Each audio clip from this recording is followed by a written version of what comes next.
The screech of tires tearing across asphalt was the last thing Jiang Xingxing remembered clearly.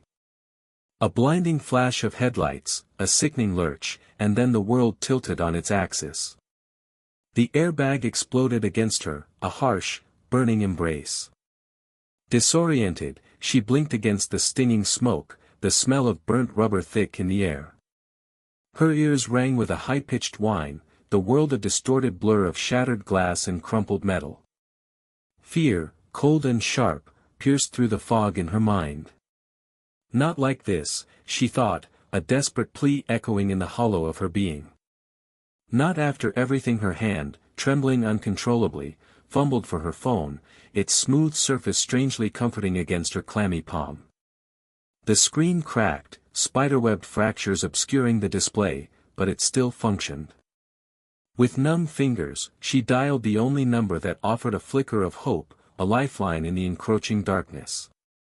"Help," she whispered, her voice thin and reedy, barely audible above the ringing in her ears. "Uncle," the word caught in her throat, a mixture of shame and desperation.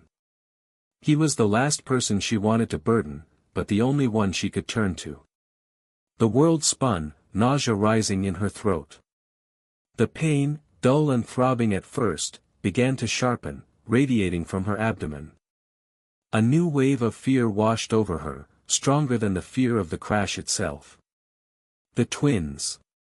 She clutched her stomach protectively, a primal instinct overriding the throbbing pain.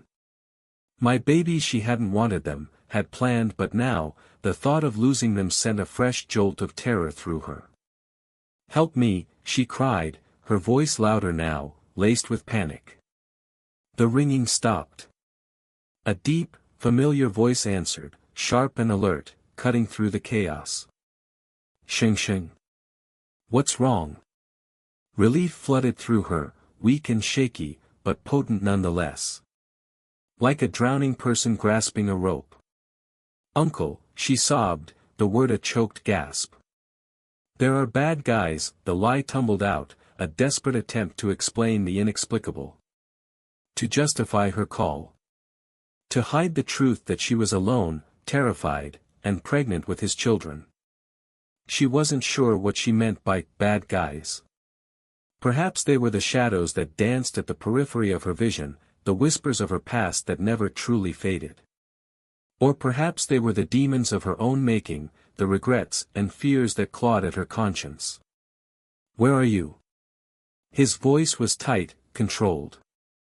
She could hear the underlying tension, the barely suppressed urgency. She struggled to give him her location, the words slurred and disjointed. The world began to fade in and out, the darkness at the edges creeping closer. She clung to the sound of his voice, the only anchor in the swirling vortex of pain and fear. "Stay with me, Xingxing," he commanded, his voice cutting through the fog in her mind. "I'm on my way." The words were a promise, a lifeline. She closed her eyes, surrendering to the darkness, trusting, for the first time in a long time, that someone would be there to catch her. Fu Jingqi's knuckles were white against the steering wheel, the leather creaking under the pressure. He pushed the car to its limits, weaving through the late-night traffic, his mind a maelstrom of anxiety. Xingxing's panicked voice echoed in his ears, fueling his frantic drive. Bad guys? The thought gnawed at him. He knew her past, the shadows that haunted her. The fear in her voice was real, raw, and it chilled him to the bone. He reached the crash site, a chaotic scene of flashing lights and emergency personnel. His heart hammered against his ribs as he scanned the wreckage, his eyes searching for her. He spotted her slumped in the back of an ambulance, a paramedic attending to her. Relief washed over him, so potent it almost buckled his knees. He strode towards her, his long legs eating up the distance, his face a mask of controlled concern. He reached her side, his eyes searching hers. She was pale, her eyes wide and unfocused, but she was alive. He reached out, his hand hovering over hers, hesitant. He wasn't sure how she would react. He had always maintained a careful distance, respecting her vulnerability, never wanting to overstep. But now, seeing her so fragile, so broken, all his carefully constructed walls crumbled. He took her hand, his fingers intertwining with hers. Her skin was cold, clammy. He felt a faint tremor run through her body as his touch registered. He squeezed gently, offering silent reassurance. "I'm here," he murmured, his voice low and soothing. "Uncle," she whispered, her voice weak and raspy. Her eyes flickered with a mixture of relief and something else, fear. Shame. He couldn't decipher it. He didn't press her. He simply held her hand, his presence a silent promise of protection. Later, at the hospital, after the doctors had confirmed that both she and the babies were stable, he sat by her bedside, watching her sleep. The fluorescent lights cast harsh shadows across her face, highlighting the dark circles under her eyes. He studied her, his gaze lingering on the delicate curve of her cheek, the faint flutter of her eyelashes. He had never allowed himself to truly see her, to acknowledge the fragile beauty that lay beneath her guarded exterior. But now, stripped bare of her defenses, she was breathtaking. He thought of the twins, the life growing inside her. His children. The realization struck him with the force of a physical blow. He had always lived a life of careful control, of calculated detachment. He had never wanted children, had actively avoided the entanglement of family. And yet, here he was, on the precipice of fatherhood, his life irrevocably intertwined with this young woman, this fragile creature who had stumbled into his life and turned it upside down. The rising sun painted the hospital room in hues of pale gold, chasing away the shadows. Xingxing stirred, her eyes fluttering open. She looked at him, a flicker of recognition in her dazed eyes. "Uncle," she murmured, her voice still weak. He reached out, his hand gently brushing a stray strand of hair from her forehead. "You're safe now," he said, his voice thick with emotion. He didn't know what the future held, but one thing was certain. He wouldn't let her face it alone. The sterile scent of antiseptic clung to the air, sharp and unwelcome. Xingxing's eyelids fluttered open, the harsh fluorescent lights of the hospital room momentarily blinding.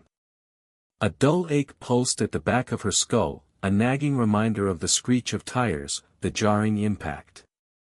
She swallowed, her throat dry and scratchy, the metallic tang of blood faint but present.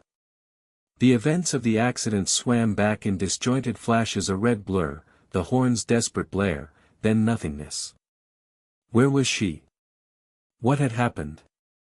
A wave of nausea washed over her, and she instinctively curled inwards, her hand instinctively going to her stomach. A strange flutter of fear, unfamiliar and sharp, pricked at her.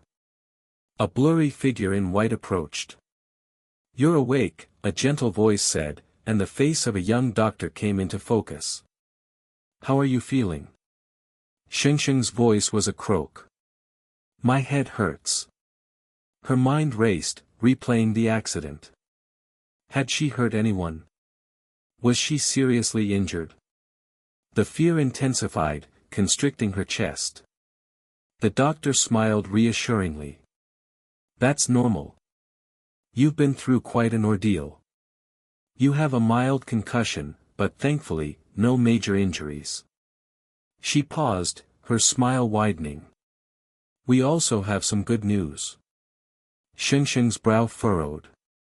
Good news?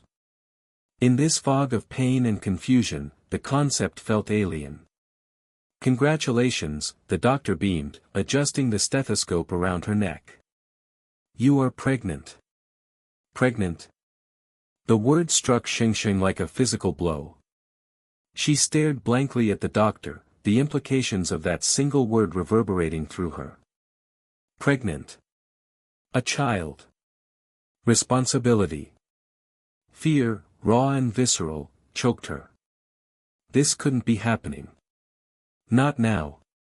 Not after everything. The doctor, oblivious to the turmoil raging within her, continued, her voice laced with a cheerful professionalism that grated on Xingxing's raw nerves. Or should I say, twins? Twins. 2 lives. 2 tiny, helpless beings depending on her. Xingxing felt a cold dread creeping through her veins. She closed her eyes, willing this to be a nightmare, a cruel hallucination brought on by the concussion. But the doctor's words echoed in her ears, each syllable a heavy weight dragging her further into despair. "Doctor," she managed, her voice barely a whisper. "I want to have an abortion." The words hung in the air, heavy and final. It was the only way.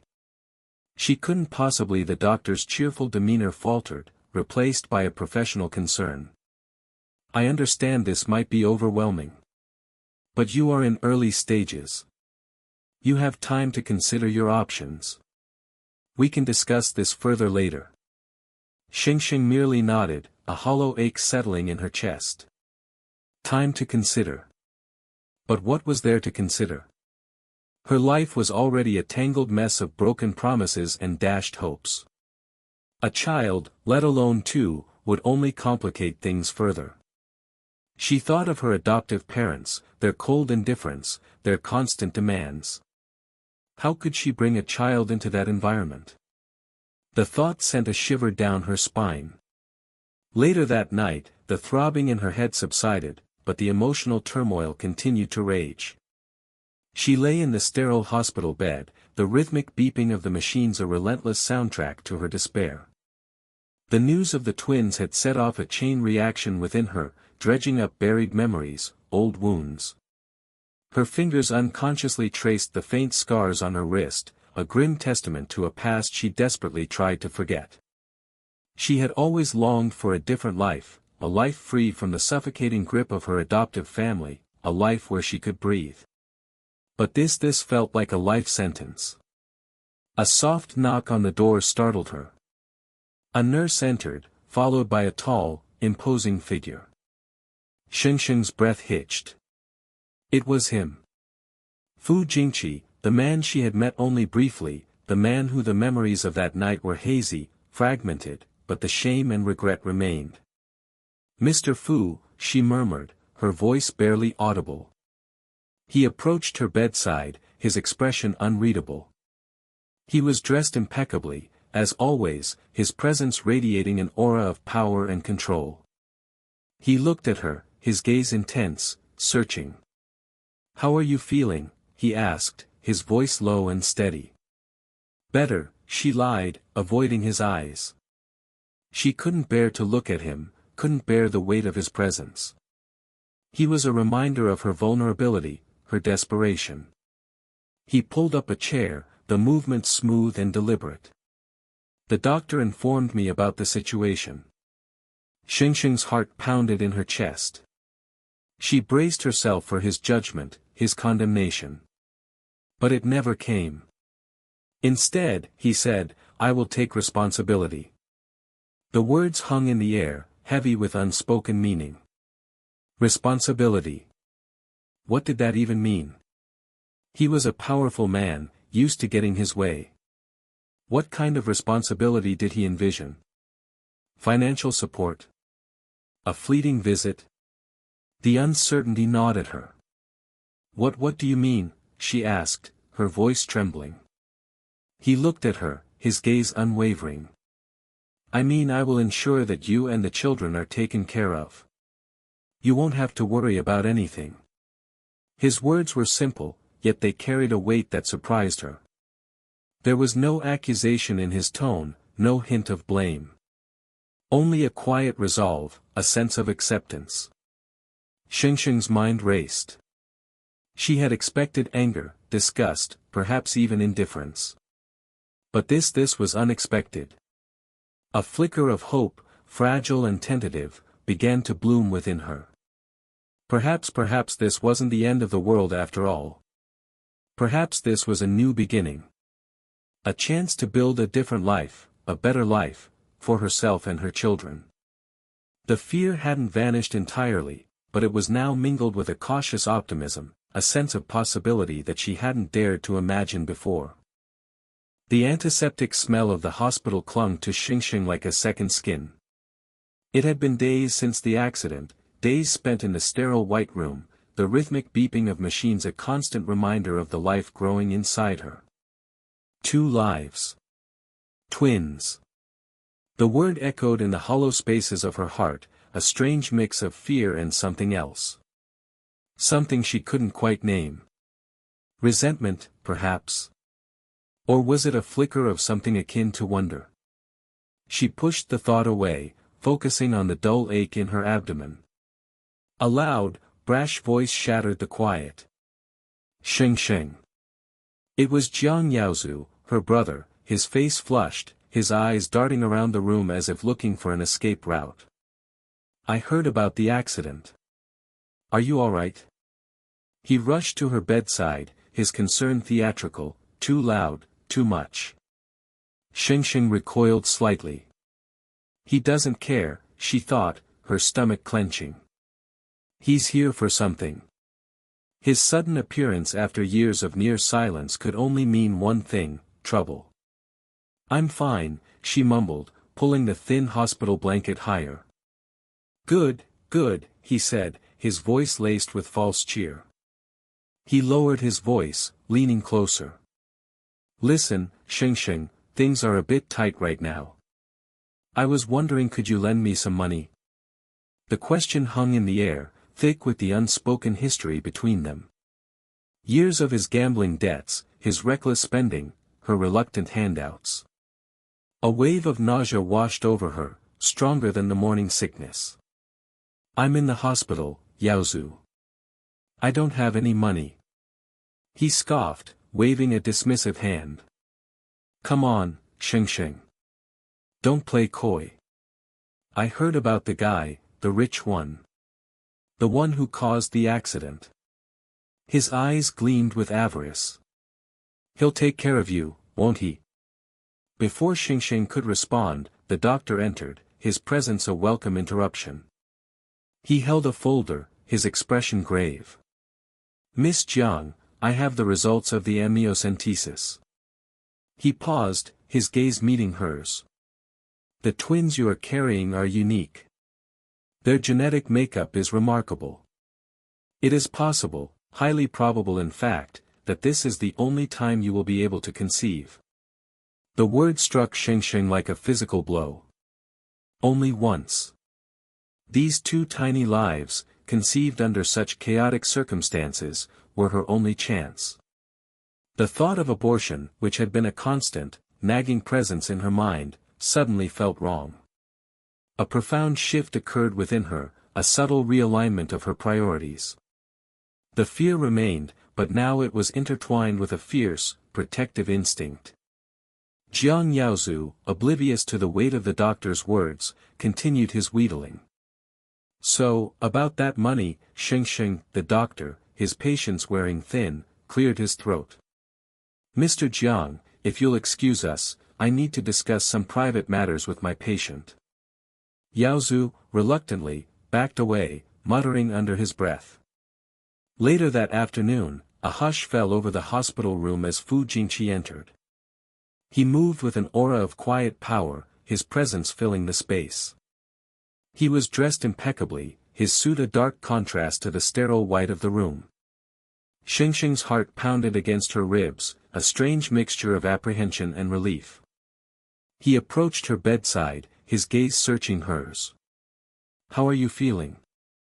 His voice was low, gentle, a stark contrast to his formidable reputation. Better, she whispered, her throat suddenly dry. She found herself unable to look away from his eyes, a depth in them she hadn't noticed before. He sat down beside her, his hand hovering over hers for a moment before resting lightly on top. The warmth of his touch sent a surprising jolt through her. He spoke to the doctor, asking detailed questions about her health, about the babies. He listened intently, his brow furrowed in concentration. Xingxing watched him, her mind racing. This man, this powerful, enigmatic man, was the father of her children.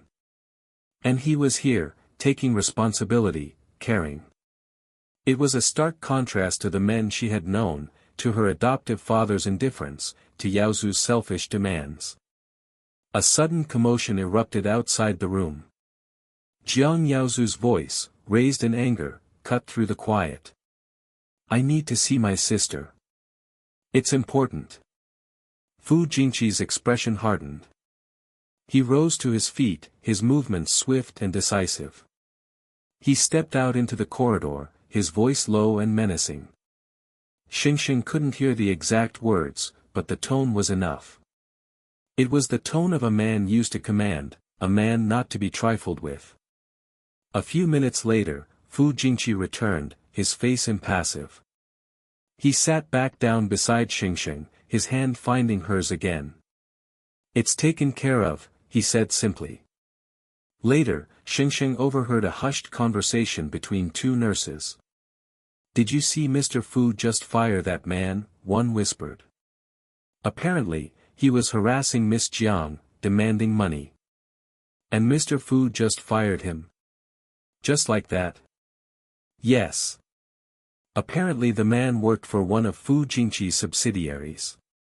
He asked, 'Boss, can I get an advance on next month's salary?' and Mr. Fu simply replied, 'You were fired.'"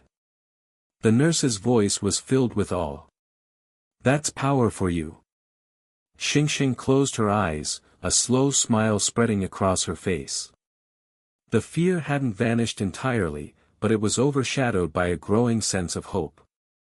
Perhaps, just perhaps, this unexpected turn of events was not a tragedy, but a chance. A chance for a new beginning, a chance for a life she had never dared to dream of. A life with her children, protected by the enigmatic, powerful man who, against all odds, had entered her life and changed it forever. The antiseptic smell of the hospital still lingered, but now, beneath it, she could detect the faintest hint of something else. Something sweet, something hopeful. The scent of new beginnings. The stale cigarette smoke clung to the air, a greasy film coating the back of Xingxing's throat. Her brother, Yaozu, paced like a caged animal, his phone clutched in a sweaty hand.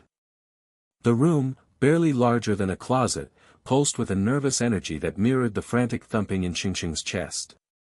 She hugged herself, the thin fabric of her dress offering little comfort against the chill that seemed to emanate from the cracked concrete walls. He said it would be quick, she thought, her stomach twisting with a nauseous blend of fear and the persistent morning sickness that had become her constant companion. He said it was just a meeting. But the three men lounging on the stained sofa, their eyes heavy with a predatory gleam, told a different story. Yaozu slammed his phone onto a rickety table, the sound echoing sharply in the confined space. "They're here," he muttered, his voice tight with a desperation Xingxing knew all too well.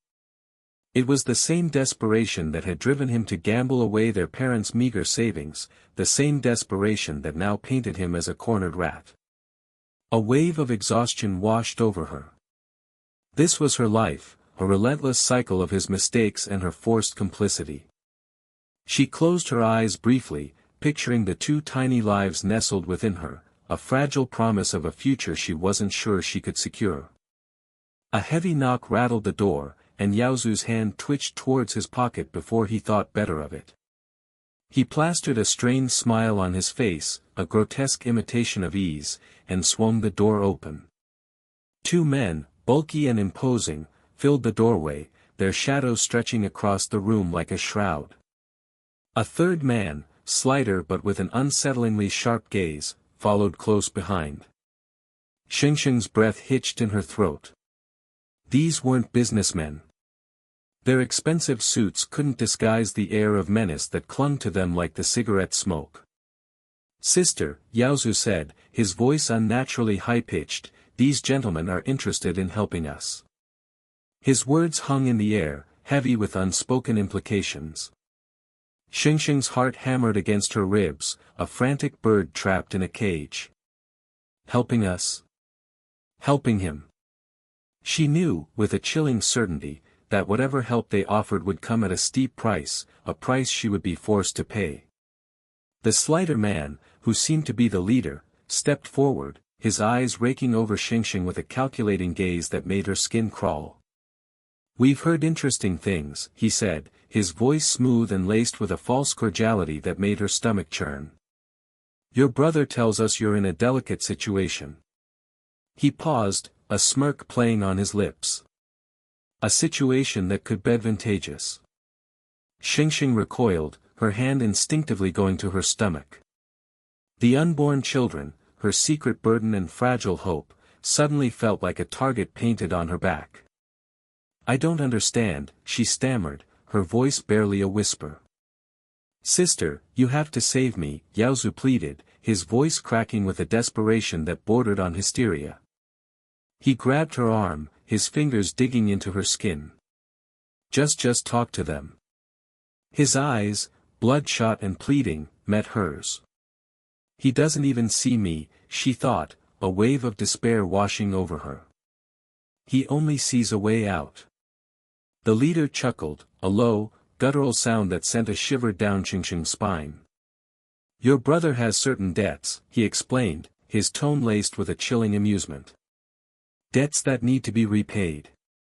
He took a step closer, his gaze fixed on her stomach. "And we're willing to be flexible in how he settles his accounts."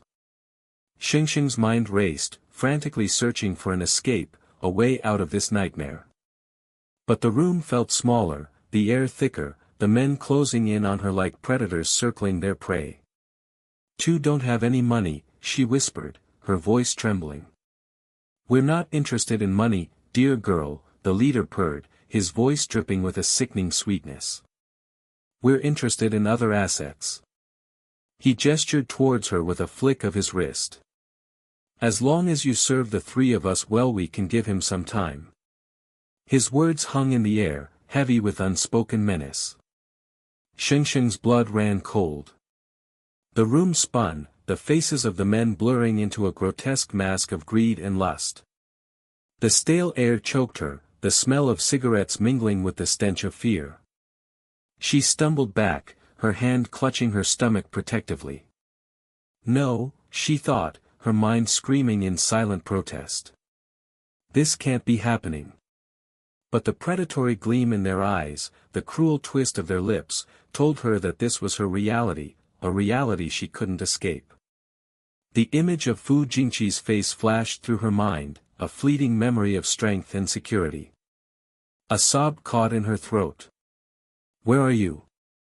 she thought, her heart aching with a desperate longing for a rescue she knew wouldn't come. She was trapped, alone, with the weight of her brother's mistakes and the terrifying knowledge that the price of his freedom would be her own. The biting wind whipped at Xingxing's already frayed nerves. The streetlights cast long, skeletal shadows that danced with the dust devils swirling around her ankles. Escape had been her only thought, a frantic scramble away from her brother's enraged creditors. Yaozu. That name, once a symbol of familial comfort, now tasted like ash in her mouth. How easily he'd gambled her life away, a mere pawn in his desperate games. Her hand instinctively went to her stomach, a protective gesture that was both new and fiercely instinctive. 2 lives. 2 tiny, vulnerable lives depended on her. She had to be strong. Stronger than the fear gnawing at her insides, stronger than the gnawing despair that whispered of her worthlessness. The shouts of the men pursuing her echoed off the grimy walls of the buildings, closing in. Her breath hitched, a choked sob threatening to erupt. Each pounding footstep behind her was a hammer blow against her fragile hope. Why? Why did life insist on testing her, pushing her to the very edge of the precipice? She had envisioned a different future, one where she controlled her destiny, where the choices were hers. But the reality was a suffocating cage, its bars forged from the mistakes of others and her own past. Stop. You think you can run from us? The gruff voice grated on her ears, a physical manifestation of her terror. Her legs burned, her lungs screamed for air, but she dared not stop. The alleyway ahead offered a sliver of hope, a dark labyrinth where she might lose them. But as she stumbled into its shadows, a strong hand clamped down on her shoulder. Panic surged, momentarily blinding her to everything but the primal instinct to fight. She thrashed, a trapped animal desperate for freedom. "Dare to run," a low, calm voice cut through the chaos. The words, though edged with steel, held a strange reassurance. It wasn't the voice of her pursuers. She looked up, her vision blurring with tears, and saw him. Fu Jingqi. He stood there, an imposing figure against the backdrop of the alley's gloom. His expression was unreadable, a mask of cool detachment, but the tension in his jaw, the subtle clench of his fist betrayed something deeper. He was angry. Not at her, she realized with a flicker of surprise, but at the men who dared to touch her. The creditors, emboldened by their numbers, initially sneered at his intervention. They muttered amongst themselves, words like interference and rich boy reaching her ears. But as Fu Jingqi's gaze swept over them, cold and calculating, their bravado began to crumble. She had seen that look before, that quiet menace that radiated from him, and she knew, with a chilling certainty, that these men were about to learn a very hard lesson. "Let me clean up this person," he said, his voice barely above a whisper, yet each word resonated with an undeniable authority. He didn't wait for their response. He moved with a swiftness that belied his size, his actions precise and brutal. Xingxing watched, numb with shock, as he systematically dismantled their aggression, his movements economical and devastatingly effective. There was no grandstanding, no theatrical display of power. Just cold, calculated efficiency. Within minutes, the men were scattered, whimpering and clutching at their injuries. The sudden silence that descended was almost deafening. Xingxing stood there, trembling, her breath coming in ragged gasps. The adrenaline coursing through her veins was slowly giving way to a bone-deep exhaustion. She felt a hand on her arm, a gentle touch that startled her. It was Fu Jingqi. His eyes, no longer the icy pools of a moment ago, held a flicker of concern. He didn't speak, merely guided her away from the alley, his presence a silent bulwark against the lingering fear that clung to her like a shroud. He led her to his car, the sleek black vehicle a stark contrast to the grimy alleyway. He opened the door for her, a gesture that seemed both formal and strangely intimate in the aftermath of the violence. As she sank into the plush leather seat, a wave of exhaustion washed over her. She closed her eyes, the image of Fu Jingqi's unflinching defense playing on repeat behind her eyelids. He had saved her. Not just from her brother's creditors, but from the despair that threatened to engulf her.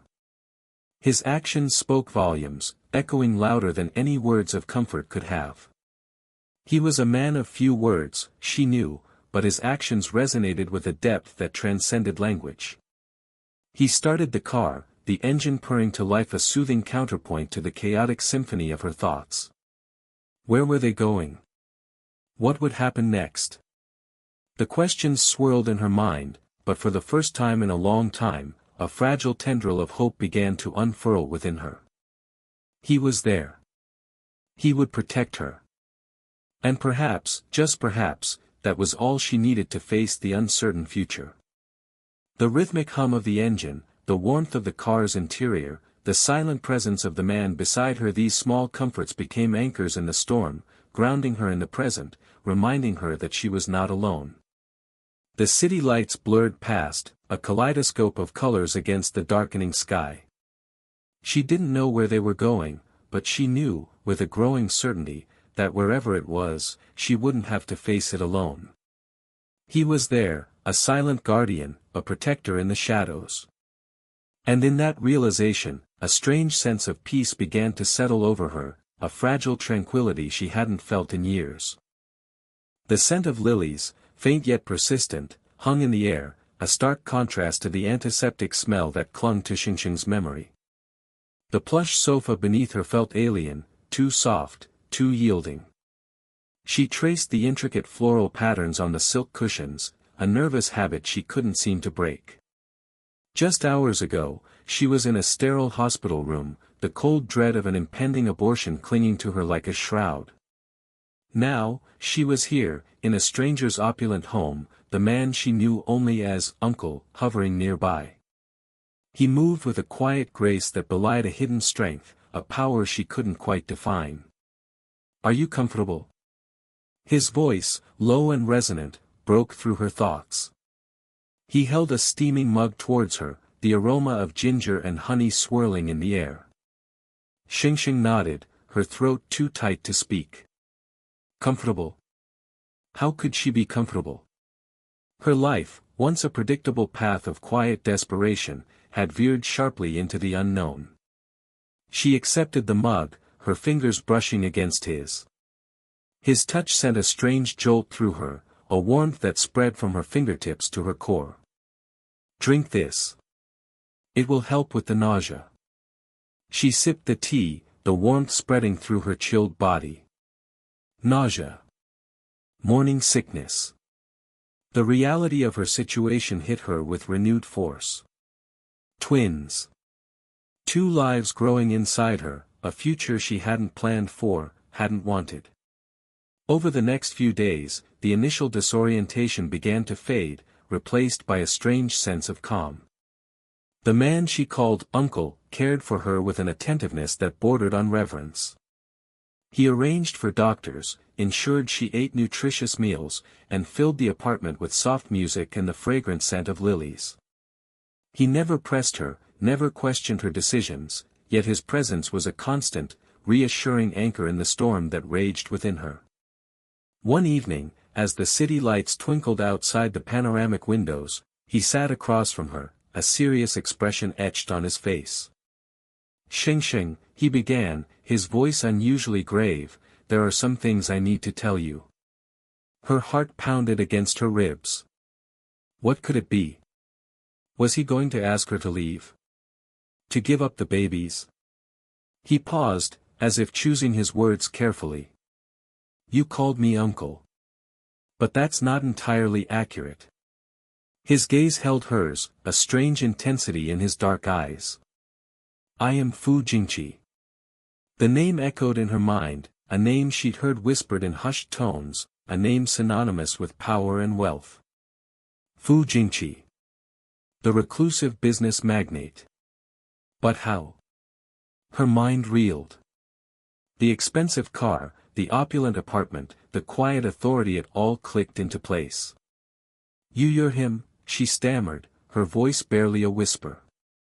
A faint smile touched his lips. "Yes." He hesitated, a flicker of vulnerability crossing his face. "And the children, they are mine." Xingxing's breath caught in her throat. The pieces of the puzzle, scattered and confusing, suddenly formed a coherent picture. The night of the accident, the fleeting encounter, it all came rushing back. "Two don't know what to say," she whispered, her mind a whirlwind of confusion and disbelief. "Say nothing," he said softly, his gaze unwavering. "But I will be responsible for you. For the children." The next few days passed in a blur. The news of her connection to Fu Jingqi reached her adoptive parents, and they descended upon the apartment like vultures, their eyes gleaming with avarice. Their demands for money, their thinly veiled threats, brought back the familiar ache of her childhood, the constant feeling of being unwanted, a burden. Fu Jingqi, however, remained a steadfast shield, deflecting their greed with an icy calm that sent shivers down Xingxing's spine. He dealt with them swiftly and decisively, his actions speaking louder than any words. Seeing him defend her, protect her, ignited a flicker of hope within her, a hope she thought long extinguished. She watched him one afternoon, his back to her as he spoke to Lin Chengyuan, his associate, his voice low and firm. He meant it, she realized, a strange warmth spreading through her chest. He truly intended to take responsibility. Not just for the children, but for her as well. The thought of abortion, once a desperate necessity, now felt like a betrayal. These tiny lives growing inside her, they were a part of him, a part of her. And for the first time, she felt a surge of protectiveness, a fierce desire to shield them from the world, from the pain she had known. "I'm keeping them," she announced one evening, her voice surprisingly firm. Fu Jingqi turned to her, his eyes searching hers. "Are you sure?" he asked, his voice laced with concern. "Yes," she replied, her gaze unwavering. "I mean, the kids are mine. Then I will be responsible for them." He simply nodded, a slow smile spreading across his face. It wasn't a smile of triumph, but of relief, of shared understanding. In that moment, Xingxing felt a shift within her, a quiet acceptance of her fate, of the unexpected path her life had taken. The fear hadn't completely vanished, but it was overshadowed by a nascent hope, a fragile sense of possibility. The lilies in the vase, their fragrance filling the room, seemed to symbolize a new beginning, a promise of a life she never dared to imagine. The presence of Fu Jingqi, once a source of bewilderment, now felt like a sanctuary, a safe haven in the turbulent sea of her life. She didn't know what the future held, but for the first time in a long time, she wasn't afraid to find out. The plush carpet beneath her feet felt alien, a stark contrast to the worn linoleum she was accustomed to. Sunlight streamed through floor-to-ceiling windows, illuminating dust motes dancing in the air, a silent ballet in the vastness of Fu Jingqi's living room. Xingxing traced the outline of a delicate porcelain vase with her gaze, her mind a whirlwind of confused emotions. Just days ago, her life had been a precarious tightrope walk. Now, she found herself enveloped in a world of quiet luxury, the scent of lilies mingling with the subtle aroma of polished wood. "Is this real?" she wondered, her hand instinctively going to her still flat stomach. The twins, a constant source of anxiety, now felt like a fragile bridge to this unexpected stability. Fu Jingqi, or uncle as she still hesitantly called him, sat opposite her, his presence a comforting weight in the spacious room. He spoke softly, his voice a low rumble that resonated through her, outlining the details of the arrangements he had made. Doctors, specialists, nutritionists all at her disposal. He'd even brought in a renowned chef to cater to her dietary needs. "Treat him like you treat me. Do not neglect," he instructed the household staff, his gaze unwavering as it met Xingxing's. A flicker of something akin to warmth crossed his austere features, a subtle shift that didn't go unnoticed by Xingxing. He cares, she realized, a strange mix of gratitude and disbelief welling within her. He actually cares. It wasn't just about the babies, it was about her. The following weeks unfolded in a blur of appointments and consultations. The fear that had gnawed at her began to recede, replaced by a tentative sense of security. The hushed elegance of Fu Jingqi's home became her sanctuary, a world away from the cramped, suffocating apartment she shared with her adoptive parents. She still woke up some nights, heart pounding, expecting to hear their harsh voices, their constant criticisms echoing in her ears. But then, the soft glow of the bedside lamp would reassure her, the quiet hum of the air conditioning a constant reminder of her new reality. One afternoon, while browsing through a selection of maternity clothes provided by Fu Jingqi's meticulously efficient staff, Xingxing received a call. It was Jiang Yaozu, her adoptive brother, his voice slick with feigned concern. He'd heard about her good fortune and wanted to celebrate. Xingxing's stomach clenched. She knew what he wanted. Money. He'd always been quick to exploit her vulnerabilities. She met him at a quiet cafe, her heart heavy with apprehension.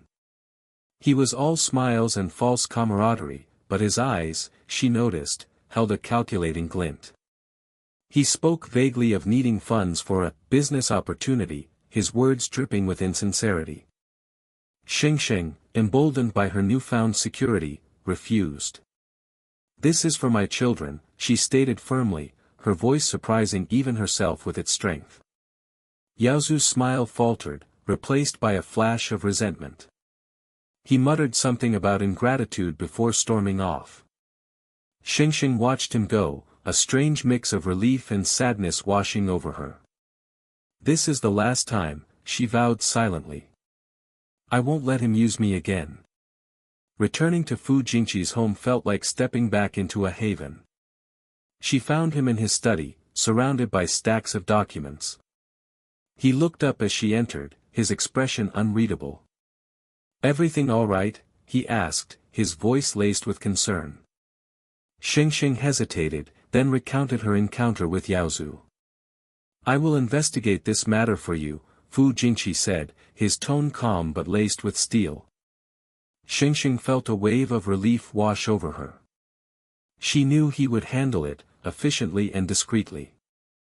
The confrontation with her adoptive parents was inevitable. They arrived at Fu Jingqi's home uninvited, their faces etched with a mixture of greed and indignation. They demanded money, their voices rising in pitch as they accused Xingxing of abandoning them. Xingxing stood her ground, her voice trembling but resolute. They are my parents after all, she told Fu Jingqi, her eyes pleading with him to understand her dilemma. But even as she spoke, a part of her knew that this charade had to end. Fu Jingqi, with a quiet authority that commanded respect, offered them a sum of money, a final severance. They accepted, their faces revealing their mercenary nature. As they left, Xingxing felt a weight lift from her shoulders. It was over. Days later, Lin Chengyuan, Fu Jingqi's trusted associate, approached Xingxing with a photograph. It was a faded image of a young couple, their faces etched with worry.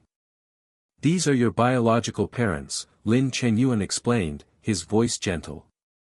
They've been searching for you for years. Xingxing stared at the photograph, her heart pounding in her chest. A woman with kind eyes and a gentle smile stared back at her. It was An Chuang, the woman from the noodle shop, the one who had shown her unexpected kindness. Tears welled in Xingxing's eyes. She had spent her life feeling rootless, unwanted. Now, a sliver of hope, a fragile tendril of belonging, began to unfurl within her. The future, once a bleak and uncertain landscape, suddenly shimmered with the promise of love and family. The twins, once a symbol of her misfortune, now felt like a precious gift, a link to a past she was finally ready to embrace and a future she could finally dare to dream of. The harsh glare of the stage lights felt intrusive, a stark contrast to the icy knot twisting in Xingxing's stomach. Her fingers, slick with a nervous sweat, tightened around the buzzer. Around her, the whispers of the audience were a dull roar, a wave threatening to pull her under. The brain. Such a pretentious title for a game show, yet here she was, her future, her children's future, resting on the speed of her synapse firing. Money. She needed money. Not for frivolous desires, not for pretty dresses or fancy dinners. For survival.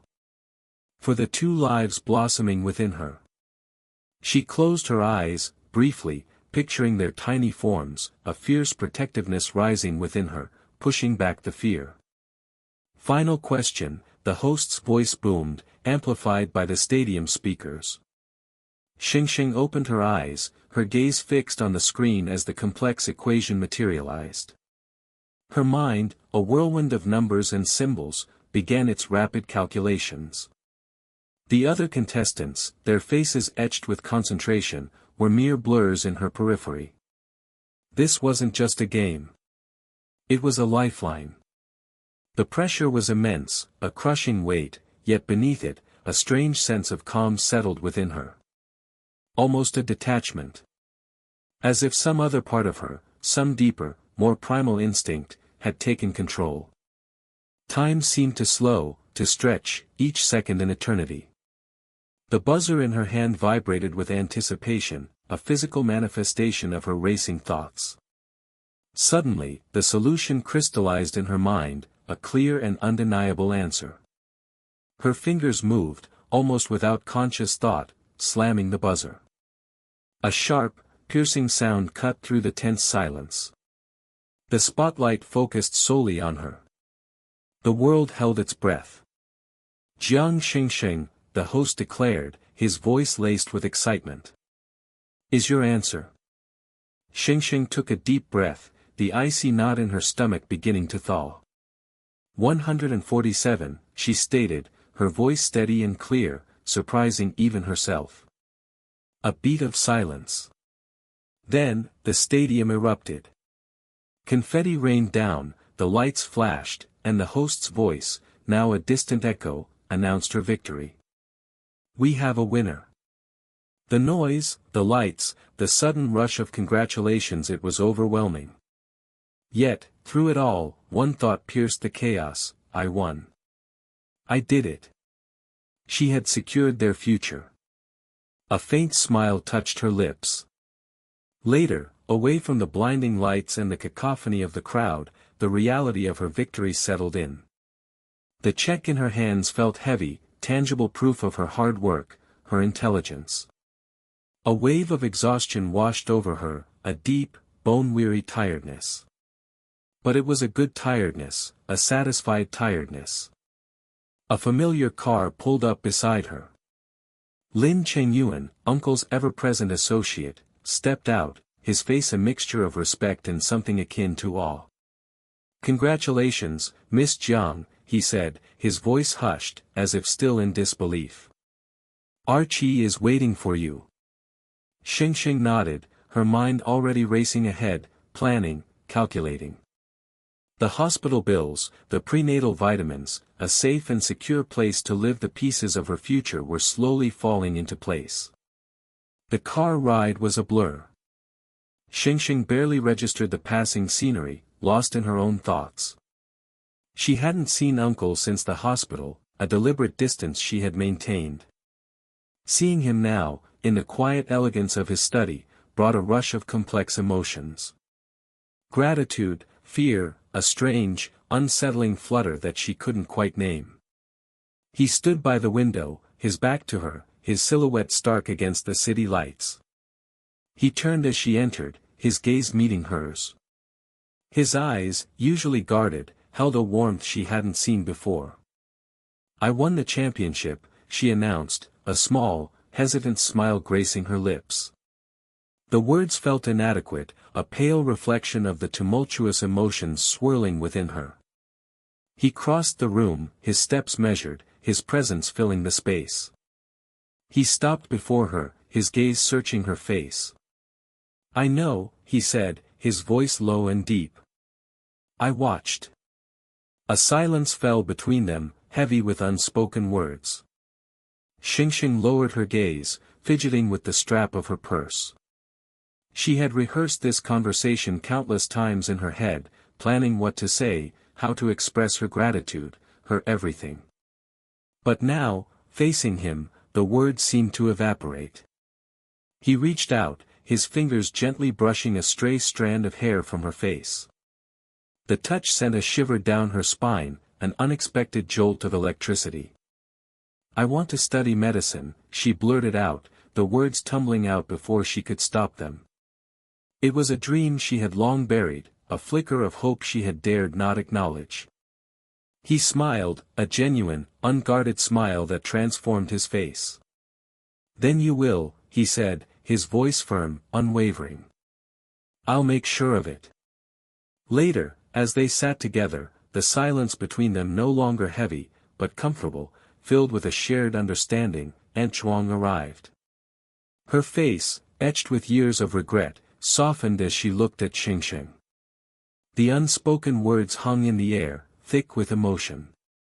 Finally, Aunt Chuang reached out, her hand trembling, and took Xingxing's. Tears welled up in her eyes. My girl, she whispered, her voice choked with emotion.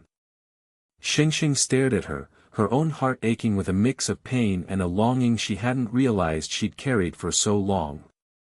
She leaned into the touch, a silent acceptance, a quiet forgiveness. The years of separation, the pain, the resentment, it all began to melt away, replaced by a fragile, nascent hope. That night, as Xingxing lay in bed, the events of the day replaying in her mind, Uncle's words echoed in her ears. Girl, he had said, his voice husky, his gaze intense, I like you, don't you? I love you. We'll get the certificate after you recover." The words, so unexpected, so real, sent a wave of warmth through her. She closed her eyes, a small smile playing on her lips. The future, once a bleak and uncertain landscape, now held a promise of happiness, of love, of family. A future she had never dared to dream of, but one she now embraced with open arms.